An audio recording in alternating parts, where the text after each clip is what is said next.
Welcome to This Day and Everything Cool for March 17th. March 17th, 1988 saw the battle between two of the world's biggest tech companies reach a tipping point. Apple formally filed suit against Microsoft, alleging that the idea for the Windows operating system was stolen from Apple's own Windows-based operating system. Apple's Windows-based OS debuted with the Macintosh computer in 1984, while Microsoft's first version of Windows didn't debut until 1985. Bill Gates and Microsoft had actually worked with Steve Jobs and Apple on early versions of their OS, which is where Apple's suit stemmed from in the first place. Apple eventually lost the lawsuit in 1995, and by that point, Windows had emerged as the dominant software platform.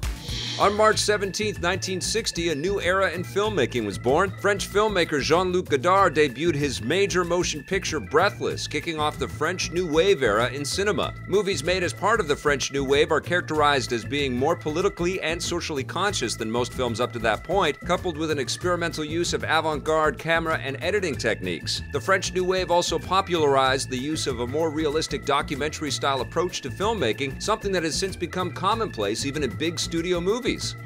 On March 17, 1994, one of the scariest game franchises made a big jump. Konami released Castlevania Bloodlines worldwide on the Sega Genesis, making it the first and only Castlevania game released on the platform. It was also one of the first Castlevania games not to be released on a Nintendo platform, the only other one being Castlevania Chronicles, which was released on the original PlayStation in Japan a few months earlier. Bloodlines was well received by critics and players, although it wasn't as financially successful as the other games, with most of the fan base existing on other platforms. The Castlevania series, like most other franchises, has since embraced multi-platform releases, with all of the newer games available on several different platforms.